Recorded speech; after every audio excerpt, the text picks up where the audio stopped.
Hello again, everyone. Welcome to an episode of Game Pass Grab Bag, your weekly podcast reviewing games in the Game Pass collection, bringing you three new perspectives from varying skill range. I am the leader of this nation, Andrew. With me, though, I forgot what Keith was already. One who would definitely suffer from a coup. The one who would definitely suffer from a coup. Thank you, Keith. Hello. I might have to coup you on this podcast. And with us, the one who never got her civilization out of the Dark Ages, Liz. Hey, guys. And this week, me and Keith decided we wanted to take Liz on a journey. Not do a journey of human history, but of me and Keith's childhood history. So we decided to pick Civilization 6 by Firaxis Games and Aspyr Games.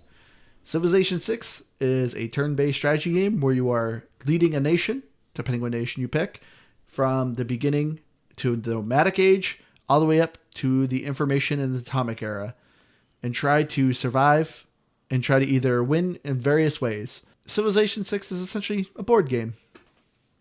But Liz, how did you think of this journey throughout human history? I've been saying that I need a game that I don't like so that I can do other things.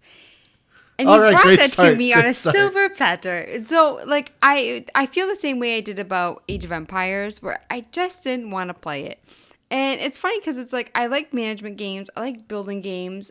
I think I prefer Age of Empires more than this. I don't like the turn-based aspect where just I just wanted to do what I want to do and not have to worry about things taking eons. And you know what? It wasn't for me. And I don't think it's a bad game by any means, but I also think it's funny that I was like, I need a game that I can, just play it a limited amount of time and be done with it. Because it stresses me out when I don't like a game. Where I'm like, okay, if I put an hour on this day, an hour on this day, and do it like that, but I don't want to play it. So then I get stressed I'm not going to play enough before we record. And I did, but it did enough. I did half an hour more. It adds stress to my life. And so I didn't factor in that. But yeah, that's a very long-winded way of saying it's a pass for me. Keith, how about you? So here's the funny thing. Civilization. That is funny. It's not a game. It's not a game for me. What? You did not like this? No. Well, no. You need to. Okay. I'm sorry. Civilization is not a game for me. And I am not a management game person. Generally not a strategy person. I just don't do well with these.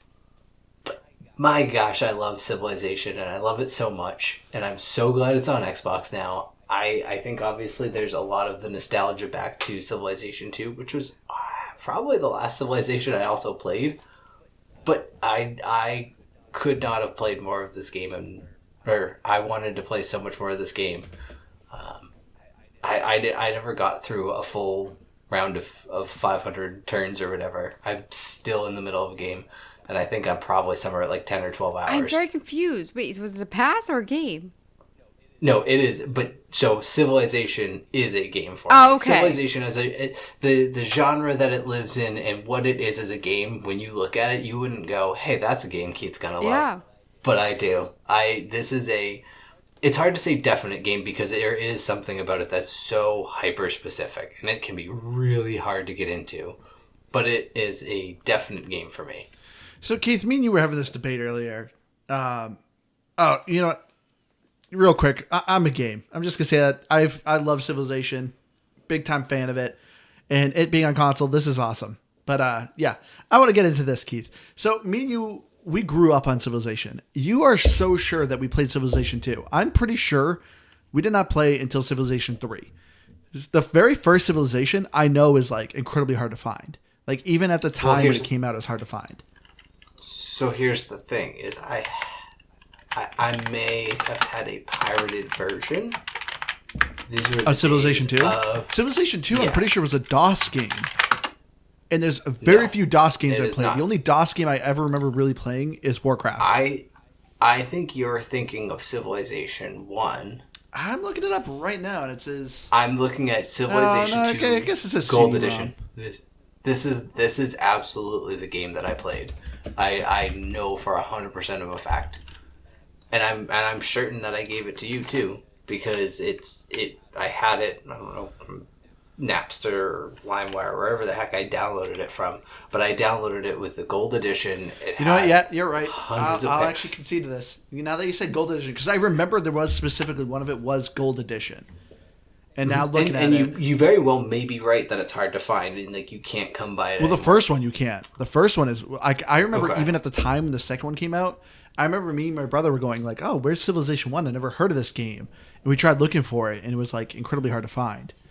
But looking at it, no, okay, yeah, I think we played Civilization 2 Gold Edition. Because I remember like seeing the pictures, so it's like these random skulls that drop on the ground. I think that's where like a battle was fought, and it's like, I remember those. I remember those really stupid looking skulls. But but yeah, Civilization is just. I have such fond memories of this game. There's a few games that shaped my childhood. You know, I had Mario. Sonic was a huge factor. Warcraft was a huge factor, and StarCraft. But then Civilization as well. These are the couple games that I remember vividly playing way too much as a kid. And so with Civilization 6, it's quite different now. So obviously normally we break down the story.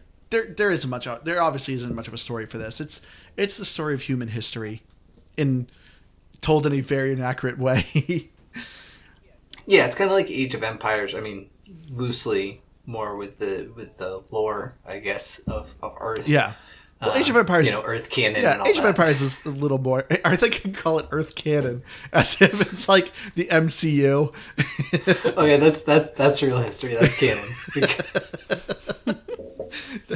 It's no longer called history class; it's canon class.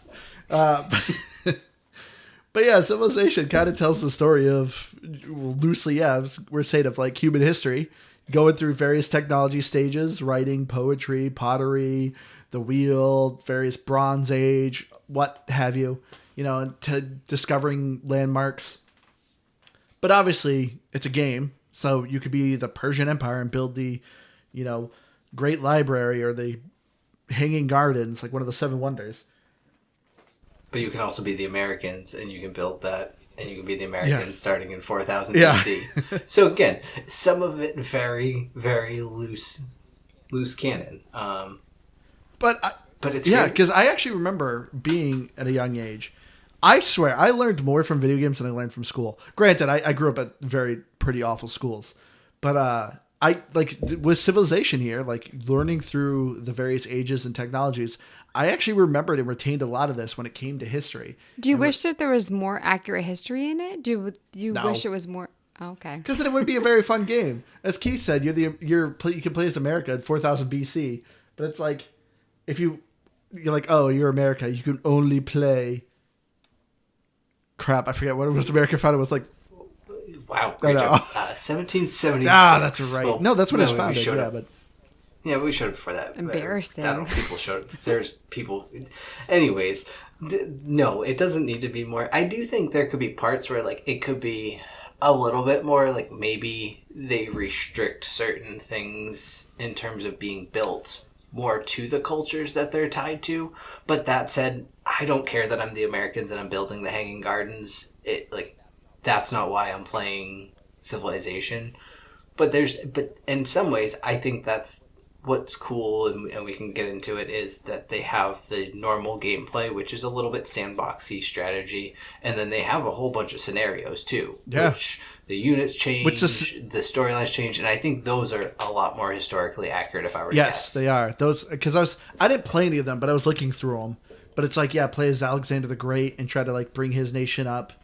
Like, so they are elements that can be more historically accurate because you are doing certain phrases of time, working at certain civilizations. Gotcha. Which is pretty cool. Which, I'm guessing you never dabbled in, Liz? I did not. I didn't even finish my first game. Listen, it was a struggle. But I guess for people who have not heard of Civilization and quite understand what the gameplay is, I gave just a loose description of how the game plays. It's a top-down turn-based strategy game. You're mostly just controlling units and seeing the world in a top-down view of a grand scale. You are clicking on your cities and just managing your cities a little bit of like what they're building and managing stuff that way, improving the tiles around your cities, doing diplomacy with other nations, going to war with them, creating some military units, trying to take over their cities if you're in a war. It's very much a kind of macro management of a entire civilization. In all fairness, though, and I looked online, there are people who agree with me.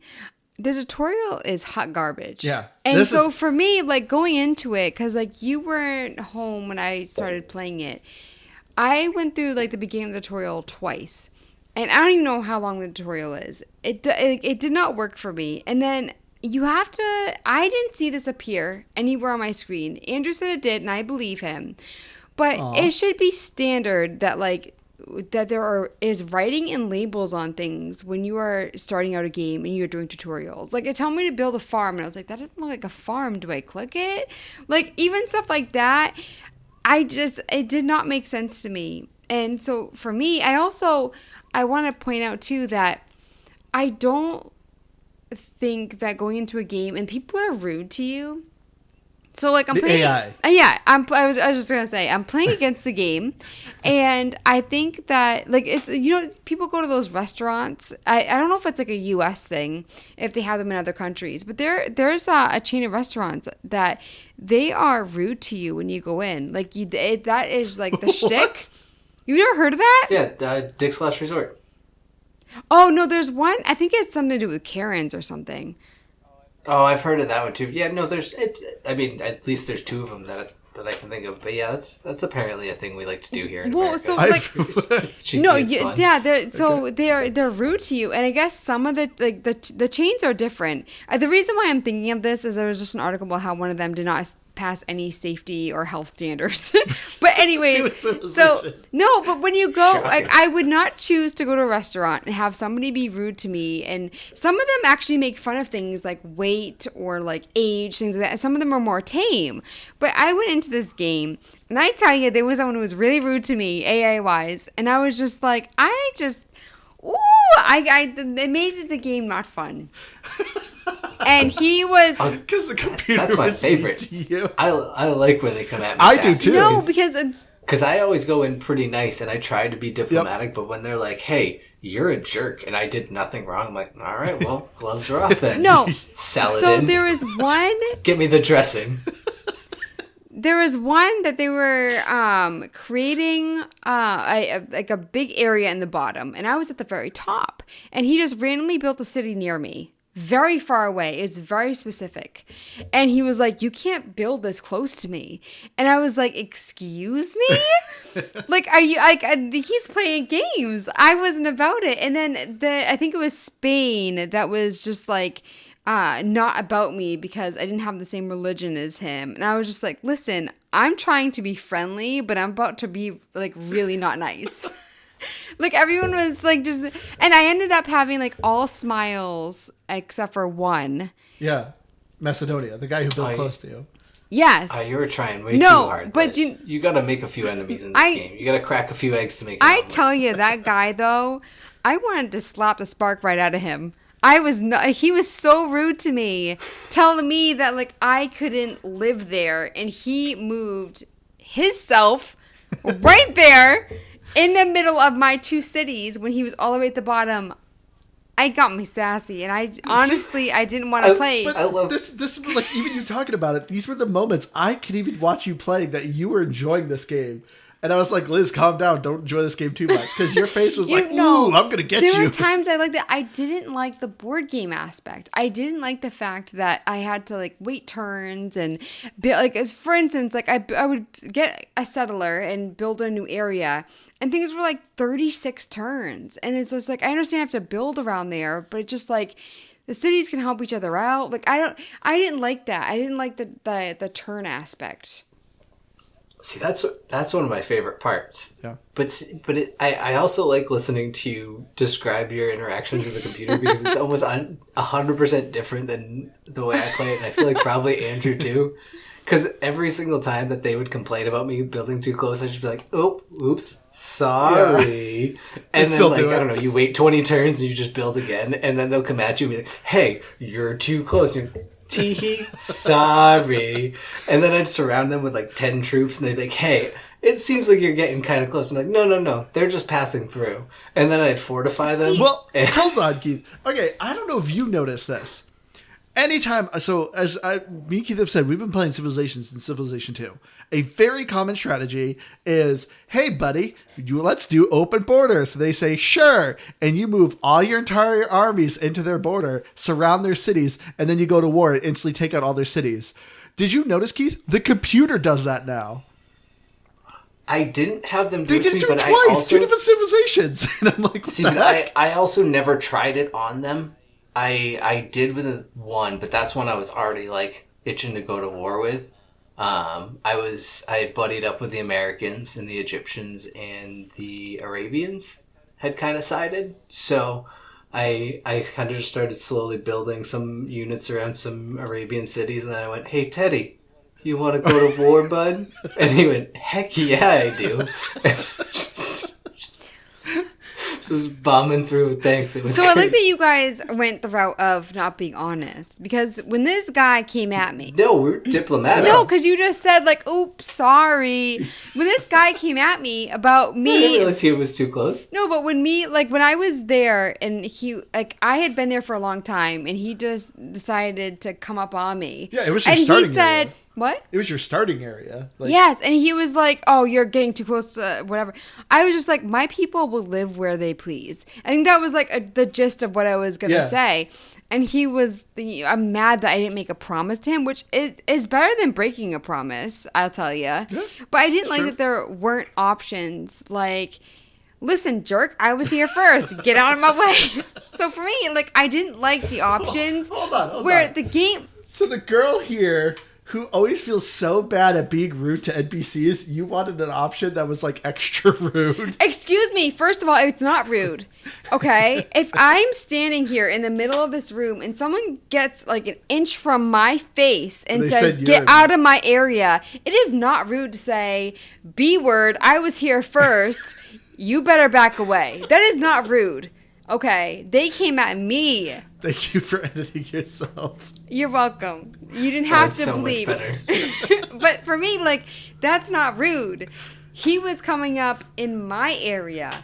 So that's where just, like, give me the option to be like, "You're being stupid. You live all the way down there, and then you just randomly start a city where I live?" Like, you're not, if you're going to be rude, you're not welcome. All right, but this is also a funny point out. Another funny point I want to bring up. So as Liz was kind of preparing for this episode, I'm like, "Liz, do you want a free achievement?" I was like, "Don't you want to fight Gray? Because this guy is all up in your business." And Liz was like, no. I'm like, "You are never going to play this game again. You did not care for it. You're not going to play it." I was like, "It's a free achievement." Liz was like, "No, I don't want to start a war. I don't want to start a war." And I'm just like, this guy's a jerk. Take him out. No, I want to put him in his place. I don't want to kill his people. Like, there's a difference. You can't. Sorry, Liz. You can't physically kill Alex the Great. What happens when two armies collide? The people die, yes. Yes. What I'm saying is, like, But the people are stupid for following them. I want to be able to verbally stand up for myself. I don't need to start a war. I need to... You wish this game had argument battles? No, I need to expand my territory and... Yeah, do you know what?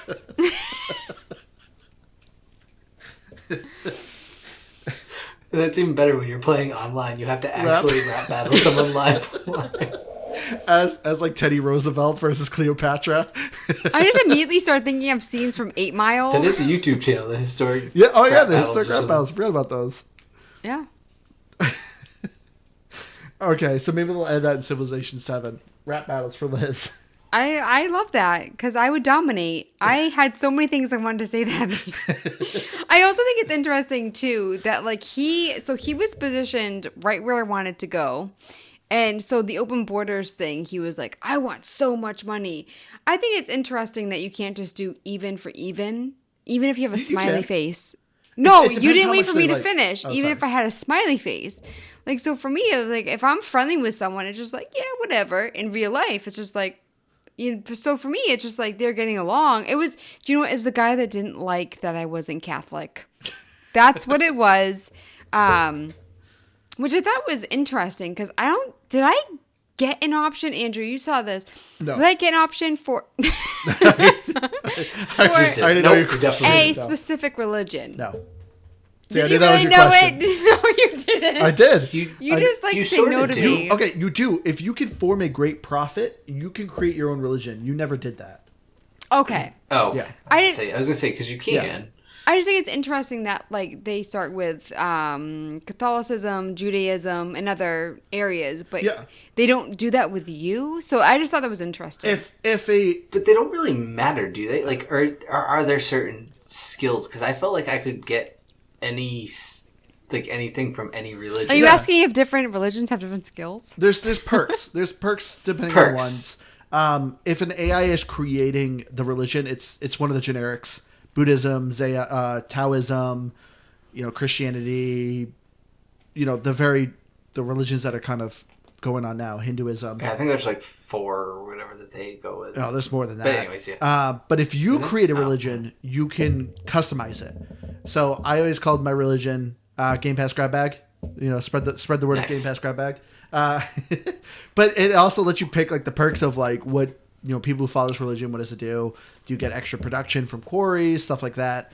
There's a big old list of what you can kind of do, and then you can obviously spread it that way. So yeah, you never created a great profit, Liz. So you were never able to create one. You were able to slightly adjust how your people who are religious work. So I just built temples, but I didn't have an actual religion. Yeah. Well, you probably holy did. Sites. Somebody might have sent you a religion. You might have not noticed. Probably. Because whenever you trade with people, it naturally spreads religion that way. As it does. Okay, I didn't quite notice That's that. another thing with like the trade routes and stuff. It was very confusing. Where it's just like, do you want to do a new trade route? And then, so I did open borders with, I believe it was Spain. But there was no perks. There's actually less profitable to do trade with other nations or empires. And I thought that was interesting. I felt like it should have been the other way around because, like, for instance, like, why not have an area where, like, for instance, there was jade where I was and rice and different things. Other areas had more desert, more whatever. Why not have it so that you're importing cooler stuff, like different stuff, not cooler stuff, different stuff, cooler stuff. No, but like it was actually less profitable to actually trade with other nations. Those resources you were getting are more of a diplomatic, foothold for you, like a trump card you can have. But if you're losing a lot more, so for instance, there's like 4 different things with trade that you can gain. And so if I did it within my own area, I got all 4 and more in each category. But with Spain, I got less in 2 categories and the other 2 categories were blank. So for me, it's just like there was no real reason because I could make him happy by giving him donations and stuff. So I didn't really understand the perks of trade.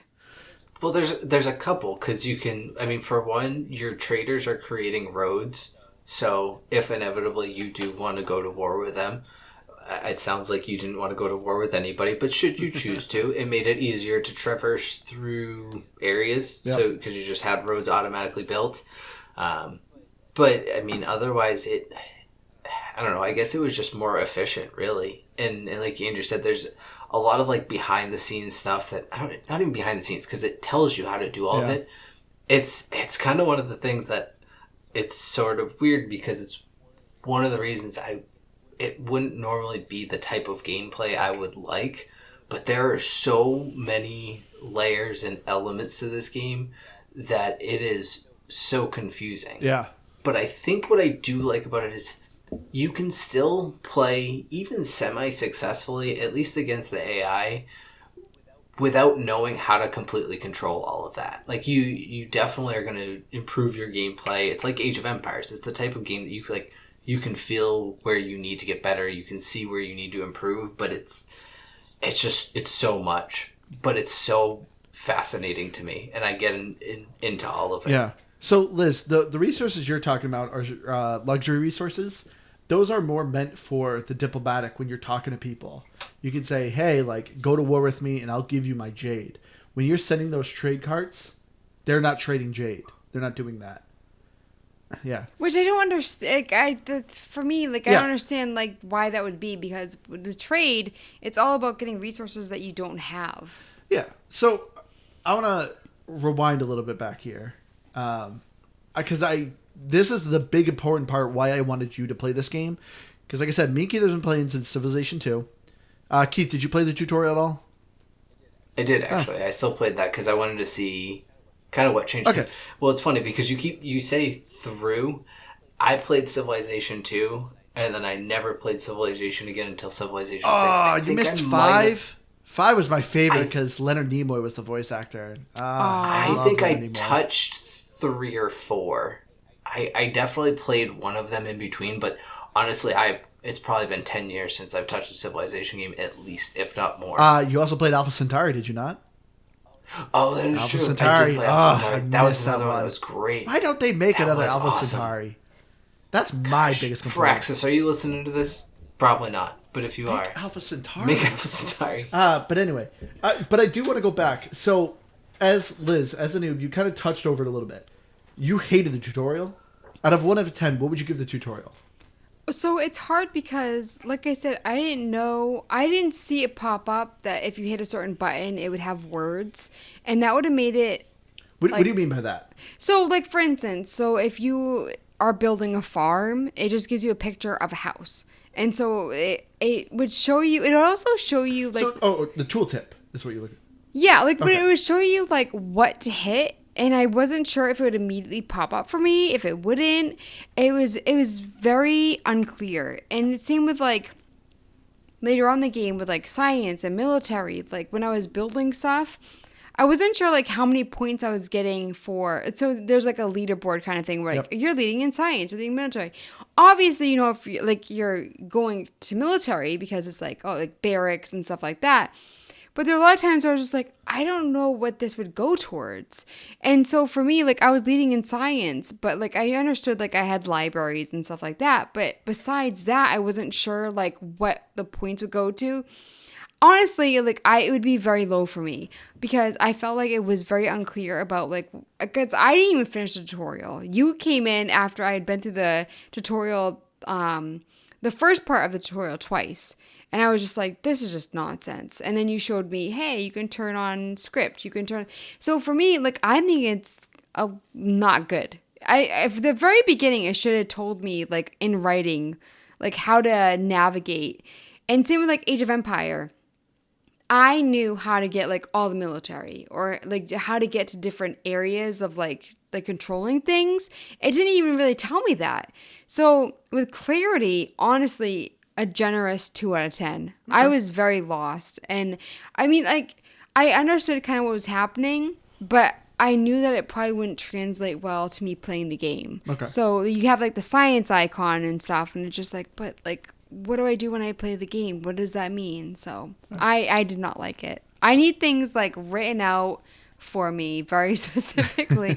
I don't follow, like, it's weird. There's some people who are visual learners, which I feel like was more, like, it was going for. And I'm more like, no, you need to tell me, like, I'm an idiot. And it did not tell me, like, I was an idiot. Okay. What about you, Keith? At a scale of 1 to 10, what did you think of the tutorial?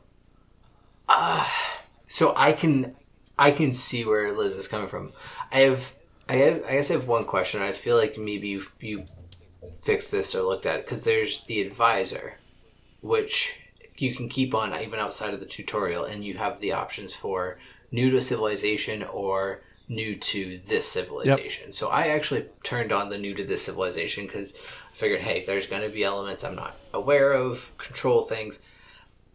Overall, I guess, though, I think personally for me, it was perfect because I have the prior experience with it, though. And that's, I think, the only reason. If I were brand new to this game, though, I would be 100% in Liz's boat. It's not great. It's very much, even with the, I think with the new to Civilization or none, it just kind of assumes you just know how to do things. And honestly, Civilization is best played on a PC, I think, or at least mouse and keyboard. I don't know if you can do that. I liked this controller aspect, but I do did. agree with you. Yeah, I learned to like it. It took me probably a good hour or two of gameplay before I felt comfortable with it. And there was a lot of times I was like, wait, what do I do? How do I do this? Um, Actually, I think I tried to skip the tutorial, if I'm honest, and I went back and played it because I was having trouble figuring out what the buttons were now that I think about it. So again, it did work and it was just enough for what I needed, but I can absolutely see where it wouldn't be enough if you had no idea what was going on with this game. And then as for me, I've played, like I said, since 2, I've been playing all the Civilizations. I skipped the tutorial because I was like, I know Civilization. I've been playing it, since I was a kid. So I'm just going to go right into it. So for me, I did go back and play the tutorial. And as Keith said, you could press pause, go to options, and the advisor is how you get tooltips. You could play a game with, and it tells you, if you want to play New to Civilization 6, or you know what you're doing, you can kind of adjust it that way. I thought the tutorial was fine. Here's my pro tip, because it took me a while to figure this out. That normally, as Keith said, when you're playing on a PC, you can kind of mouse over things, and after a while, it gives you information. Hey, this is grassland. It'll give you this and that. Here's a building. It does this and that. On the Xbox, it wasn't doing it, and I was like, I don't know what any of these icons are. If you hit the back button, or whatever the back button called, I think it's called tiles. I always call it the back button because I've been playing since the 360. But that activates tooltips. So when you put your cursor over a land, resource, or character's movement, or you can actually cycle through your character's playing card, it tells you things. And it's just like, why is this not default? It should be default that the tooltips are activated where you can see things and get this kind of information. But if you've played other Civilizations, I jumped right into this, and I, for the most part, got majority of it. The only big factors, builders have changed pretty drastically. And as Keith said, traders also changed drastically. Before, builders built the road. Now it's the traders that build the road, but connecting the cities between each other. Builders are no longer automated. You have to actually personally build the tiles of what they're doing. But I thought the changes for Civilization 6, I think I liked it. It made things kind of simple. It felt more like a board game playing this game than other previous Civilizations, which is, can be a pro or a negative to some people. But to me, I felt like I was kind of playing like Settlers of Catan kind of thing. Which, I just knew what I was doing. Because it's like a board game. I mean, I played alone. There's multiplayer, right? Yeah. So for me, I kind of wish that I was playing with someone, because for me, playing by myself, it just wasn't as fun. Now you can tell me you want to play with no, me. because I mostly played with when you were working. Yeah. Because our schedules are opposite some weeks, and other weeks we actually could play together. I feel like when it comes to multiplayer games, we never plan it right, where we can actually play together. You just wanted to play with me so you could verbally rap battle me and assault me, right? Yes, exactly. Do diplomatic relations. So is it always versus kind of thing, or No. Well, it plays like this game. We could be versus, we could be allies. I feel like if you piss me off, I could be your enemy. Whoa. See, something that you told me, which was great, was to go for science, because you made the point of well, do you know what? If someone's doing bow and arrows and you have a gun, or if you have a spear and somebody has a gun, it makes sense that you would want advanced technology. Yep. So I mean, if you did play against me, you gave me that tip from the beginning. So I mean, I really wonder how we would fare. Yeah, and as Liz said, there's multiple ways now to win the game. The goal is to complete one sort of task. There's science victory, which you get your civilization up to a certain point when you get to the space race. If you're the first to colonize Mars, you win the game. There's domination victory. If you own every other civilization's capital, you win the game. There's a religion victory, where if you can convert every civilization to your religion, you win the game. There's a culture victory. If you can attract the most amount of people to your civilization, you win the game. So there's these different aspects you can do. But for my complaint about the different victories, they're hard to do besides science. Science or domination are even if you're not trying to win with science or domination, you're still working between towards science and domination. And that's one thing that kind of irritates me, because I still feel like this game still kind of pigeonholes you to, hey, yeah, you gotta win by the space race. Because I was trying to play a quick game, speeding through civilizations, and I was trying to go for the tourism, the cultural domination, where I attract the most amount of people to my civilization. But it was just like everyone is still researching things. You're still researching things. You still get to the end game. You still can build the space race. So it's just, I felt like it was difficult to kind of win any other way besides the space race. Yeah, I think I was like 380 some odd turns in, maybe. I don't know. The Americans were working on, I think, going to the moon, if I recall. Do you know if you were playing like default speed? I think so. Yeah, I think I just did quick start or whatever, so it just randomly picked my culture. Because it tells you in the top right how many turns are in the game before like the game tallies score. Yeah, I was at like 380 out of 500, I think. Jeez, we're already going to the moon? Something like that, yeah. They weren't quite on it. They were just starting to build it, I think, is like what my traders were telling me. But I from what I recall, like, I don't know, from going back to my Civilization 2 days, I remember dominating the computer so much more with military. Yeah. Like, I feel like, and it makes sense because we're now, four generations later, 5 generations later, whatever it is. And there's just so many more elements that if you don't build your city quite right, if you don't put your city improvements, and this is one of my favorite changes to Civilization 6 that I'm sure has probably come along before Civilization 6, but is the way you use builders. I never did any of that. Like, I just kind of went, okay, here, plot my city where there's a bunch of resources, it'll grow, I'll just start pumping out military units, and then I'll just go destroy everyone. This is so much more tactical, and like you just need to like really pay attention to placement on everything you're doing, because you can so quickly be like, I'm going to place this here because it's going to add 50% production to everything I do. But oh crap, you just got rid of the best farm plot that you had, and now your city is so underfed that you can't do anything. And there's just so many things going on, and I love it. Like it's so many more things to consider and plan, and that's where and it's hard. I'm like, it was probably about 250 turns, and I was like, I screwed this up so early on. Like, I think I'm gonna play 500 rounds if it gets there, and I'm gonna lose at the end of it. That's what's gonna happen. Yeah, you make a good point, Keith. Like a lot of Civilization games, you had a lot of gameplay at the beginning of the game when you're founding cities, kind of starting to build some roads, get some early technologies. But the middle of the game was mostly automated. I was usually just like, my builders are automated, my explorers are automated.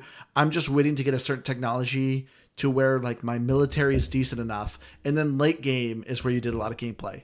With Civilization 6, I did feel like I was constantly managing things and actually playing the game because, yeah, like I said, a lot of times it was just automated. So this game forced you to kind of make more decisions, as you said, of like how you were planning your tiles out. Because like before in previous civilizations, if you built a wonder, you could have one city that had like 20 wonders in it. Not in this game, because a wonder takes up a tile near your city. So there's limited tiles around your city, and it's just like, do I want to sacrifice this plot of land to try to build this wonder and get the benefits from this wonder? So there's a lot more strategy in Civilization 6 that I greatly enjoyed. See, what I hated with the game is the turns that you just hit X. Like, there wasn't anything to do. And so it felt like I just was neglecting. And I know that's just, like, me and, like, just being weird. But for me, like, I always wanted to be doing something. And that kind of bothered me. Well, that was one thing I actually did like that I think also took me maybe about 200 rounds or so before I actually noticed what it was doing and why it was important. So I don't want to say a hot tip, but pay attention to the Y button. Yes. Yeah, mild tip. Not quite spicy. But there's a little thing that pops up above the X in it's a like a hot action menu or whatever, where you hit Y and it's like, hey, this city needs this. Something's happening here. And if you hit A, it will jump you to the location that you need to. So maybe that's the hot tip, is don't immediately hit X on those things. Hit A, and it will bring you to the city or location that you need to focus on. Because that took me a while, and I don't remember it telling me anywhere. I figured out what you're saying. Y does notifications. Between each turn, there's notifications. Yeah, and it brings up the notifications. Well, so I mostly ignored the notifications to start I did with, too. but then I also started clearing them out. There, you kind of get to a point where you figure out what is and isn't important, so you don't have to pay a ton of attention to them. But it does make it a lot easier if it's like, hey, this city needs this, and you're like, okay, I can fix that real quick. Hit A, and it just brings you right there. So maybe that's the hot tip, but also pay attention to them at least early on, because you might catch some things that will help you along, I guess. See, I didn't know any of that. Like, I don't even know what you're talking about, to be honest. But I know, like, so when I was playing, there was an instance where I stopped the game and I went back to it, and I sent a trader somewhere. And when I booted it back up, I didn't know where the trader was. I couldn't find him. This is another thing where it's just like, I feel like there should be like a way to get to a builder or a trader or whatever. And this drove me nuts because there is a way. I did it one time where like I could see a list of units that I had, and then I could never figure out how to get back to it. But there is a way, Liz. I'm almost positive. Yeah, so I was trying to build a new city and settle there, and I waited for Andrew to get back because I did a few turns, and I didn't see anybody moving in that direction, and I was very confused because everything else had saved, because I actually remembered exactly where I was in, like mid-turn when I stopped. I knew exactly when I stopped, and it was like a turn after I began the settler, and I was very confused. So for me, like even little things like that, like, which, Andrew, what happened with that? Because you found the settler. Yeah, he was literally standing right next to your city. Yeah, but he didn't move for so I think it was at least 2 turns that I waited for you. And he did, like, nothing was moving except for the trader. And I don't know about that because I didn't witness that part. No, I know, but I was like, and maybe I just didn't notice it. But the fact that I couldn't find my settler and he wasn't going, I know for a fact that he was not going towards that area. Like, I don't know if he was like just stuck there or like what, but so for me, it's just like, I didn't even know if I was beginning a Forest City. You did something where you got him moving though. I just selected him. I don't get it, to be honest. And that's why, like, for me, like, I need some kind of, I need something to navigate that. So when you hit, it's like right bumper or something, you get like the people and you get like where your ranking is and everything. Yep. I just feel like it's just not very clear with everything else in the game. Where it's just like, I mean, I don't even know how many wonders I had. Well, there was a tab. So you saw the rankings of where you were in science, where you were in culture, but they had tabs to explain why are you ranked this way in culture. And it actually broke it down for you. But does it tell you how many wonders you have? Does it tell you if you have settlers, if you have builders? Like, well, Keith said there is a way to pull up like your unit list. Do you know what? I don't know how, so don't ask me, but I saw it at one point. Like I feel like I can't complain because I didn't finish the tutorial, but it was so bad. I just waited for Andrew to come home. I'm like, I've been through the beginning twice. I need you to help me with this game, and you did. But yeah, I just feel like, and that's when you started. But my complaint is that it would sometimes do it. It would sometimes bring me to the warrior, and sometimes it wouldn't. So that's why sometimes I would think like, oh, my warrior's fine, Well, so having not played this game for 15 plus years and 5 generations of it, the graphics obviously have improved. But I think one of my favorite things about the improvement in the graphics isn't necessarily the quality, but it's the detail and how you can scroll in and part of it is how you build on different squares and improvements and everything. But it almost feels like much more of a living world than, like you said, you used to build 20, world wonders in one city, and it just looked the same as every other city, except it said 28 instead of 20. Yep. So I really appreciated that, and I think it's probably pretty obvious that a lot of that has come along the way, but I felt like they did a really good job, especially with how many unique wonders there are, and how they, dynamically changed the layout of the world. Yeah, definitely. Yeah, because in previous generations of Civilization, the city for the most part, it was just its icon slightly bigger. It's a big city, but yeah, you couldn't really tell what was in that city or what was going on. But with this one, it is so much nicer to kind of see the land. The land's that's just so barren.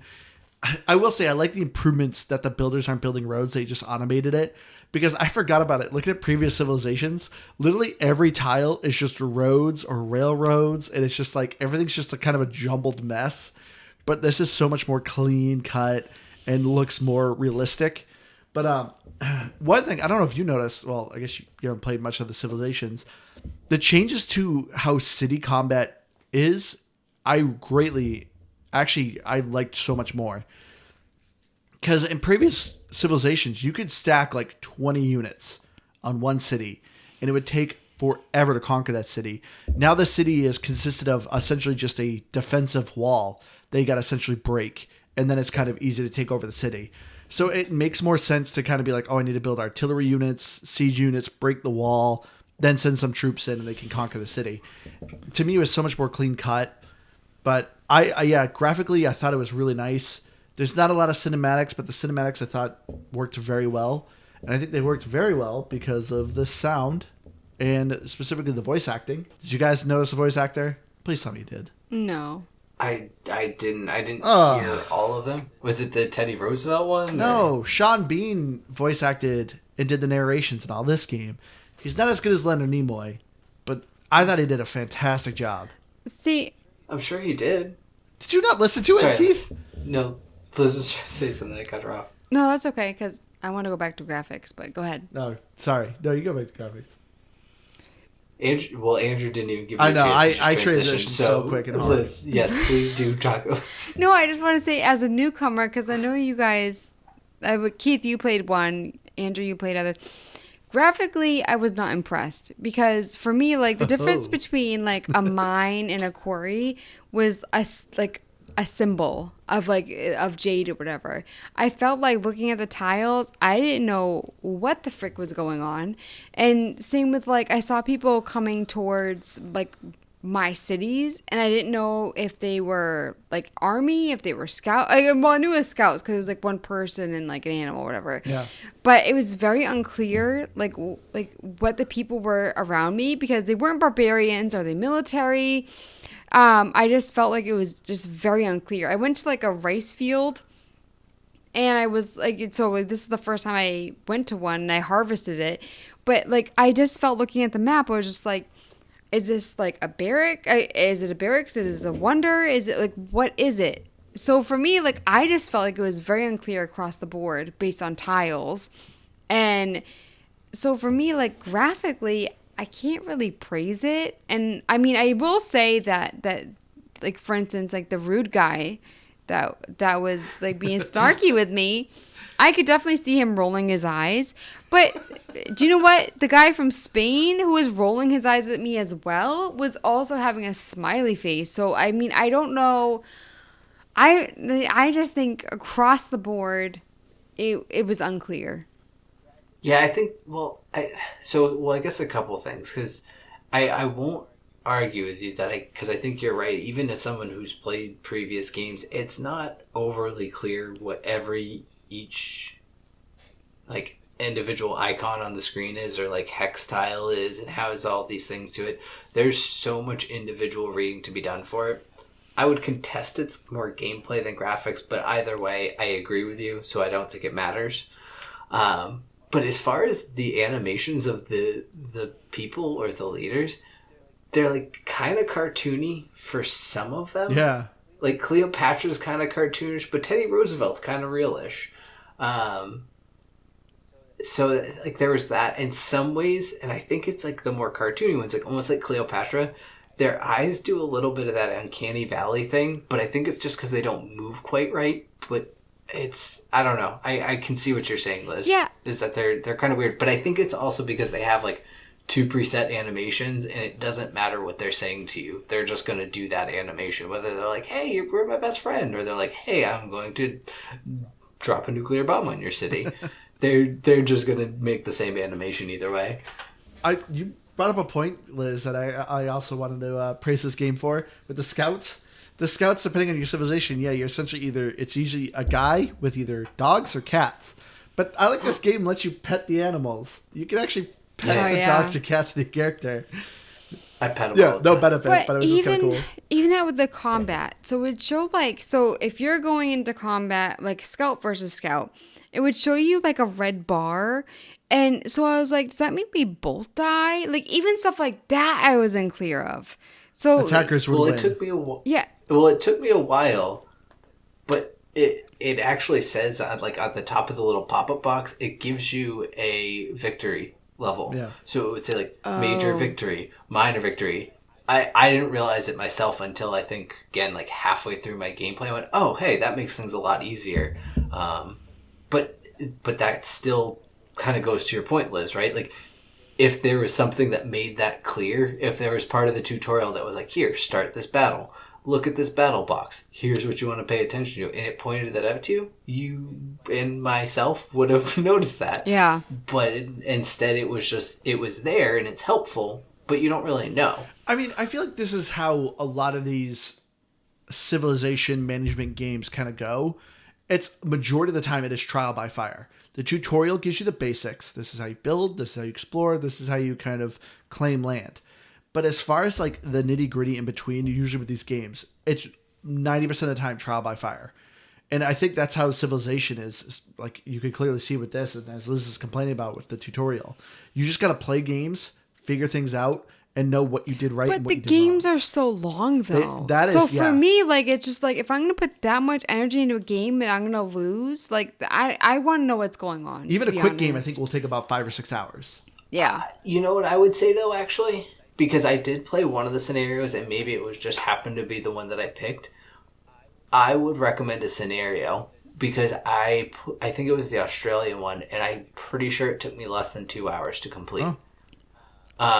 So they're a lot more forgiving of time, and while some of the units changed and how things work changed a little bit, like my goals, it still, I think, introduced me back a little bit to the game to help me when I jumped into an actual game.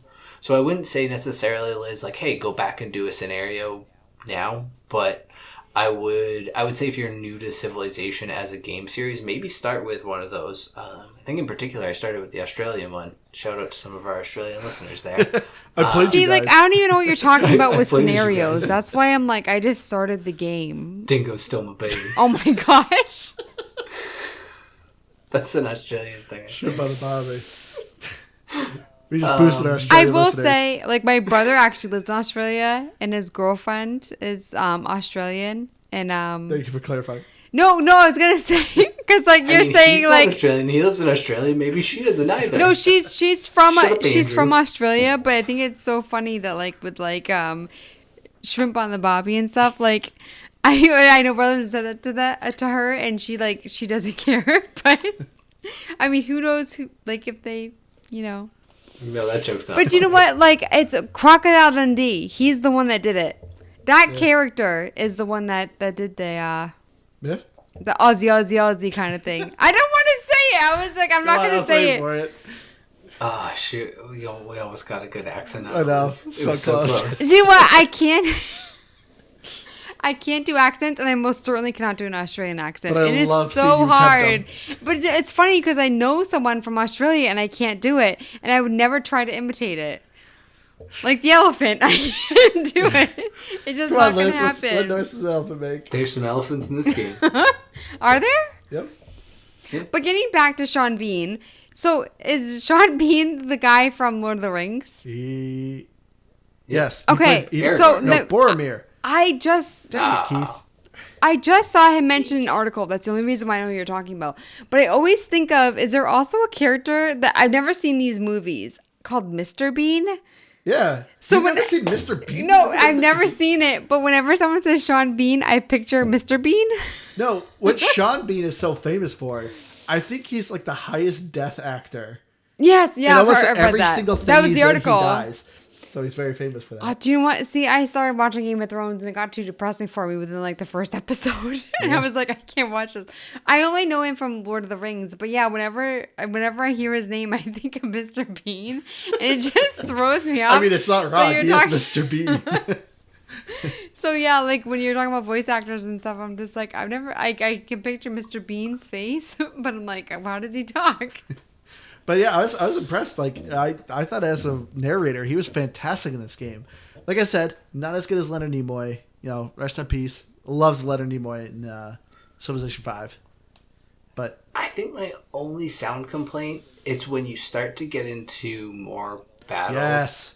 The battle noises get to be a lot. Yes. That said, this is a game that you can shut entirely all of the sound and music and everything off and your gameplay is not lost. I do think the music helps. Yeah. It's a little bit repetitive after a while. I found it relaxing. But I liked it. Yeah, like it's if you sit and you play like a good 2-3 hour session, it's a lot. But it's otherwise it's great. I actually really like the music of it, but the sounds can be a bit much because it's just really loud, you know, clanging of swords or not even realistic gunfire, just gunfire. But I liked that whenever you did diplomatic negotiations with people, they spoke their native language. So you weren't getting... I did like that. That was cool. You weren't getting, you know, France speaking English to you. Like, it obviously gave you dialogue. Like, you could read text. But I actually liked that they did native languages for all the nations, and it sounded good. It was weird to me that sometimes they would actually speak to you in the native language, and sometimes they wouldn't speak at all, and it was just the text. So I didn't go to war with anyone. I didn't really, you know, get very far. But I just thought... your achievements say differently. What? Your achievements say differently. Well, yeah, you did that.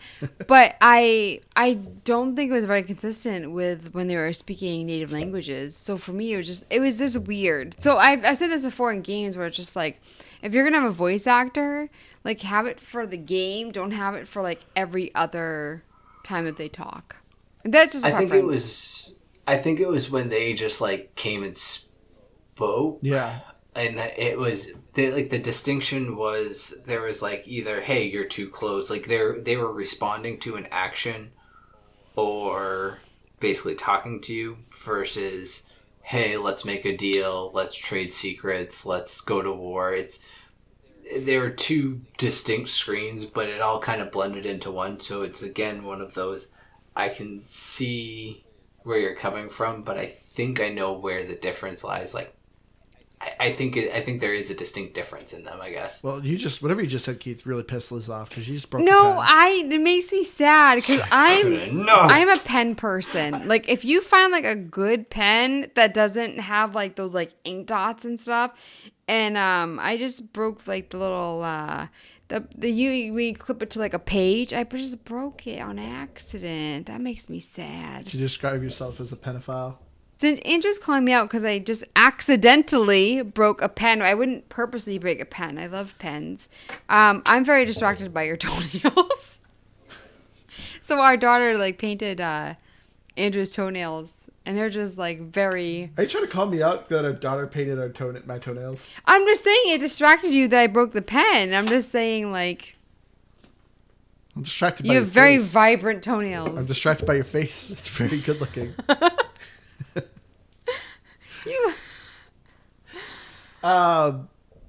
But a thing that also is very distracting is the achievements. The achievements in this game suck. I do not recommend this for achievement hunters. There's 1,945 gamer score. I got 75. I know. I sucked this week. That's fine. Oh, did you include the 15 I just got you? Yes, I did. Oh, jeez. Oh, jeez. Well, Keith is 130. And then you're 205. Mr. Think that you're better than one of the achievements this week? No, I literally just said the achievements suck. No, I said this week. You're like, 75, 205? Better every Out week. of 1945, I expected more from you, Andrew. I got 5 achievements out of 97. Keith, you got 9, and Andrew 12. The achievements to me are very much kind of how like Madden does the achievements. They're super specific. You have to be on this continent, drop a nuclear bomb while you have 12 observation balloons. Like it's like what? Like it's these crazy like it was. I thought it was one thing where it's like, oh, I start a nuclear war, or drop a nuclear bomb. No, they're very specific. Build a specific wonder between 4 luxury resources. Like every single one is very much like you have to really be focusing on it in order to do it. That being said, though, I do love the name of the achievements. Keith, handful of Mighty Python references in this game. Did you pick them up? I know you're a big fan of quoting them. I mean, I didn't notice them, but it wouldn't surprise me at all. Sean Bean reading the quote from Mighty Python of, I don't think it's a good basis of a government form for a watery tart to be throwing magical swords at people. Nice. Yeah, I did not get that. Was one of the quotes Sean Bean was reading. I thought that was pretty funny. It's when you discovered, I think it was feudalism. And then there's the achievement. Well, it's Mighty Python for the show, but it's you would never expect ... and it's activate a Spanish Inquisition. Okay. Do you not know that Mighty Python reference? What was it? Wait, what? You never expect a Spanish Inquisition? No, is that like History of the World? Yeah, it's from their TV show. Flying Circus. I honestly only knew Quest for the Holy Grail. But still, there's so many memes of you never expect the Spanish Inquisition. I've seen so many memes of it. I believe you. Oh, jeez. I'm disappointed in you, Keith. Sorry. Another one I liked was Flight Slingulator. And you have to transport a sling unit like across the country, which I thought was kind of funny. So some of the names are really funny and kind of cheeky, but to do the achievements, God, they are work. And so I don't recommend it for achievement hunters unless you are really into trying to do really specific stuff. Well, and there's also a ton of them that are, I don't want to say behind a paywall, but behind DLC. Well, but I guess there's still the base every game kind of has a DLC. No, I guess, but I just in general. Yeah. But yeah, so let's wrap it up here. Let's get into our final thoughts. Keith, why don't you start? Because I did it last time. So, if I'm gonna kick this off, I gotta kick it off good. I think the thing about Civilization 6 in particular, it's hard because I don't think Civilization 6 is built for someone who is new to Civilization. It's the 6th game in a generation for a reason. Because people who love it, and it's not Halo, it's not a first-person shooter that can go through 5-6 generations of a game and really kind of hang tight and build new audiences as they go. This is a hyper-specific game, and so I kind of said it at the beginning, and I'm saying it again now. I think if I didn't have such deep-rooted nostalgia in Civilization 2 and hours of going through the scenarios and, playing as dinosaurs and all of these different things that I just came to love about what the gameplay is, I probably would have been miserable this week. Because we've played games like this, or we've talked about them at least. I think Stellaris. Yeah, I was going to say that in my review, I don't think Civilization is any longer my favorite Civilization management game. Yeah, you've compared Stellaris to this, and I tried that game, and I kind of just went, I don't know. Freaking love Stellaris. And it probably is a better version. So that's where I think that a lot of my love for this is probably built into nostalgia. But that said, it's fantastic. It's so much fun. I think you have to really want to dive in and learn it, but it can be a little daunting. You can really dive in and you can embrace this game, and it can be a lot. But you can kind of touch on the surface and skim by and still have fun like I did, I think, personally. But I don't know. It's so weird because I think it's such a nostalgia thing. I can't think of a single thing about my time playing this game or anything that I didn't like. No, I'm not going to give it 100, but I'm going to go with a 91. All right. Yeah, I'm gonna add and I'm gonna add on a 3/4 just cause. Oh my god, we're not gonna acknowledge those 3/4. Well, I said them, so they exist, no whether you put them on there or not. So for me, like I said, I have a long-standing history with Civilization. So just playing the 6th one, if you have obviously experienced Civilization games, I think you can jump into this and learn majority of it. Like I said, the biggest changes were with traders and builders. Once you kind of figure those things out, it's pretty easy. As Liz, I'm sure we'll get into it. I think this game is a little difficult for newcomers, but this is kind of how the game rolls. It's kind of a trial by fire. You just keep playing it and you'll figure things out. And it is a ton of fun, and it is a massive time sink. This game is one of those games where you just say, one more turn. And then it's like 3 hours later. It'll just burn through your time. Also, too, once again, I forgot to mention, this game is fantastic for xCloud. This is probably the best xCloud game.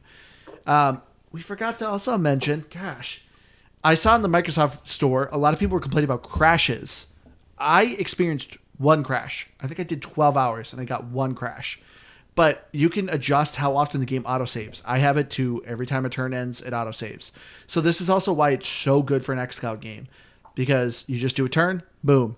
So you can instantly stop anytime and just pick up right where you were. So highly recommend this game for xCloud if you've never experienced it. But yeah, it is a lot of fun. I enjoyed Sean Bean narrating. Some of his narrations got a little repetitive, but they usually have him say different quotes for every single technology. So even though you research pottery in different games, he may give you a different quote. So it at least kind of keeps things slightly fresh. But for me, yeah, this is a good 88. You know, there's still some moments where I felt like I was just kind of sitting watching the screen. I would get a little bored. But overall, though, Civilization still holds up really well. As Keith was just saying, I don't know if this is my favorite Civilization management game anymore. I think I might have to give it to Solaris. We've been tempted to do an episode on that. I wasn't sure how Keith and Liz would like it. I thought they would hate the game because it'd be so difficult. And since Liz couldn't quite get Civilization, I highly doubt she'd get Solaris. Thanks for that. You're just not smart enough, Liv. Sorry. It's they simplified it. I was just translating for you. I was just simplify the game. Andrew speak, that's all. But it is a heavy game. But anyway, maybe we'll do an episode of that. Well, before I get into my score, I just want to point out the fact that, I mean, a game should start with written things about like, oh, this is this thing, this is this thing. So for me, I don't think that it's, necessarily stupid, as Andrew would insinuate. I think that it was... I know, Andrew's so Yeah, rude. he is. Thank you, Keith. It's just very poorly done. The tutorial in general is very poorly done for anyone who is not well-knowledged in the Civilization world. For me, going into it, as someone who hasn't played these games, I'm going to give it a 75. And I really didn't know what to give it. I can see how people would spend hours and hours and hours. But for me, like, I don't like someone being rude to me. I don't like a tutorial that doesn't make sense. I like you looked at me when you said it too. I don't like someone being rude to me. I mean, a little bit. Because for me, I think, like, the game that you had mentioned, it's, like, the only one, right? The first of its... Oh, Stellaris? Yeah. Yeah, it's brand new. Yeah, that's what you're saying. Stellaris, okay. yeah. Yes. Is there a tutorial? No? No? Not that I remember. Do you know what? I think it'd be still clearer than this game, to be honest. So for me, I'm giving it a 75 because I didn't want to play it. I ended up eventually understanding it because Andrew helped me. But I didn't want to play it. And same with like Age of Empires. Oh no, Age of Empires, I at least had the nostalgia for. I feel like that's kind of like the thing where even if I had the nostalgia for it, like I wouldn't want to play it. And it's weird because I like management games, I like builder games. But for some reason, Age of Empires and this game, I didn't really care for. Wait, what did I give Age of Empires? Age of Empires I gave an 81. And I do think I like that more than this game. So that I think that's pretty accurate. Looking at Metacritic, 86 and 6.5. You mentioned a lot of crashing. I didn't experience that, which is very weird for me. Yeah. Did you, Keith? No. And also... No, I don't think so. I was going to say maybe one time it locked up, but I can't think of it. And I do like that someone mentioned that the tutorial is, as I would say, they didn't say this, but hot garbage. So for me, like... I was going to say hot garbage. Yeah, so I felt a little vindicated. Like, there was like, what? I'm not the only one. So yeah, I mean, 6.5 isn't great. I think it's very... like weird though, like 86 and 6.5 is very different. I always like looking at the critics versus the people, Is the critics 86? 86, yeah.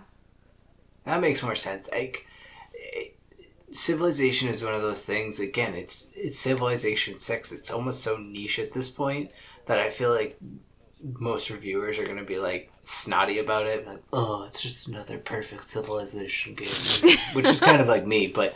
It's one of those things that they're just gonna like love on it because Do they have a monocle when they say it? Always. They always have a monocle when they say it. I don't like being the negative Nancy. I prefer it when Keith is the negative Nancy. Very rare occasions, Andrew doesn't like a game. But I mean, is there a new Plague Tale coming out? When is Plague Tale COVID-19 hit? Because I'll hate that. Yeah, is there a new soccer story coming out? Hopefully not, because the game is awful. I hope there's no soccer story too. Or it'd be called like Soccer Story Second Period. Yeah, because they don't do quarters. I had to think there for a second. It'd be second half. Oh, that's right. They only do halves. Even I was like, that doesn't sound right. Thanks, thank you, Keith. Thank you. I'm sorry to every listener who's not American for Andrew. Ouch. I don't even watch it, but yeah. I used to play soccer when I was younger, and I don't even remember that. Okay, let's not call what we did playing soccer. We showed up on Saturday morning. And we played soccer. like a 45-minute game. Hey, I got trophies to show that I was not that bad. Do you still have your trophies? Because I kind of wish I had mine, because I want to display them in my house now. I don't know. This is my third place Saturday morning recreational soccer. I definitely had some. Now I'm trying to think about it. Christian school. I will say, so I actually do root for a soccer team, and it's because of the, I guess, anthem. I don't, or whatever song it is that they. I don't want to say. Do they sing fight song? No, but I do root for a soccer team specifically for that reason. Can you sing us a little clip? No, that's all right. No. What? Give us a little example of that jig. Of that tune. Jig. Just hum it for us, Liz. No, do not play it on your phone. No, I'm not doing it. Oh, you're pulling up the lyrics? Here we go. I only want to hear the lyrics if you sing them. American Idol. It's the Liz. only way. You're not playing. If you're playing audio, I'm cutting it. I will just say, it's West Ham. Do you guys know?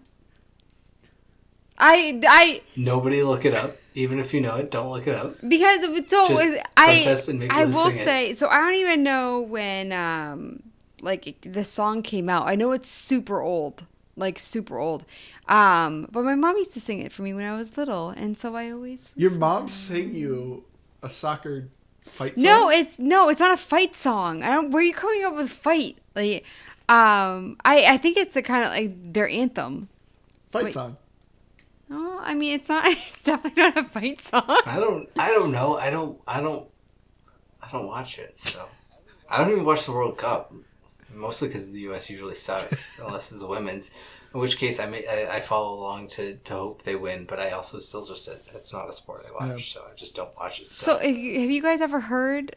I don't know what it's called, but I think it's something like "I'm Forever Blowing Bubbles." No. What? Yeah, that's what I mean. It's not a fight song. I'm Forever Blowing Bubbles. What? You guys ever heard that? Well, anyways, that's why. So they get ready. I'm pro West Ham. But because of the theme song. They get all jazzed up to play soccer. By blowing bubbles? By singing about bubbles. No, they don't. I mean, I'm sure they don't sing at the games, but it is associated with West Ham. Am I making this up? Probably. I mean, No. like all the Boston teams have Dirty Water. Or Flogging that song Molly. is like about Boston. Or Flogging Molly. I always think of Sweet Caroline Should with be after Boston. Sweet. Sweet Caroline is kind of like a weird. It's been co-opted by like all sports teams at this point. It's kind of weird. It is a Boston thing. It's not a Boston thing. But they're not. But no, they play it at a lot of sports places. But like they're not playing Dirty Water out in L.A. I mean, the water might be dirty. I don't know, but. And it would be really messed up if they were playing it in like Detroit, like, and that's not even I mean, it's kind of a joke, this but point, it's not because Ohio. that's an actual serious problem. Yeah, but anyways, I feel like we should just skip outros at this point. This is a long. I know we haven't even got actually to outros. That's what I'm saying. Let's just say goodbye. I don't know. Follow us. You're listening to us somewhere. Nope, because keep doing that. I got things to say. An outro here now, Keith. A big important thing. Sorry, Spotify, Keith. I just noticed had an update. Wait, did he disappear? Oh, no, he's here. I think the majority of our listeners are Spotify listeners. You may have noticed you can now select our episodes, and there usually is a question, usually on the episodes, and you can write a response. So much easier to interact with us, easier for us to interact with you. So hopefully we'll start having some really stupid polls. This week's poll will probably be, should Liz sing the song for everyone? I don't want to hurt people's ears. That would just be rude to the people listening, Andrew. It would be really awful if everyone just kept writing on every episode, when will Liz sing the West Ham fight song about bubbles? Or do an elephant noise. It would be, or do an elephant noise. One of the two things. It would just be, we would hate it if people kept asking that question. Do you know what? We'll see if people hate me or not. If people write that, like, oh, Liz should do it, then it's just like, oh, like the majority of people listening to us Liz, don't like me. I'm with you. I would hate it too. It would be awful if people kept asking that question. So please don't do it. If you hate me, then put it. Let's find out. But yeah, please follow us on all the things: Facebook, GBGBpod, Twitter, GBGBpod, email us at GamePassGrabBag@gmail.com. I've been your hardcore gamer Sandge. You can find me on Xbox Live at Firebird0952. This is going to be fairly consistent because I mentioned it somewhat recently, but I'm going to try to push it again, our Discord. I don't know it, so just if you want it, I don't know, message us on one of the things that Andrew was talking about. I think it's actually on our link tree, which Andrew didn't mention, which is probably another thing he's going to say now. So there's that. But yeah, it's like us and Javier from Nerd Talk Plus, because they have actually like a huge crazy Discord. So that's cool. If you're like really into Discord, I don't know, we could probably get you on theirs too. We have a connection. So yeah, that's it. That's it. And we'll get you in on a cool Discord. We know people. I like you're pushing our Discord, and you're pushing it by saying we'll get you on someone else's Discord. But also join ours to help us make ours a cool one too. That's we want to make ours cool. That's why Javier joined ours, but theirs is a good example of what we want ours to be, or something. So I don't know. This episode is so long. Let's end this misery. Oh dear, this is sad. I'm on Twitter at LizNoob, NoobBusyW, and I'm on Instagram. Same thing, Liz the Noob. All right, everyone. We love you all. We'll see you again next week. Bye, guys. Bye.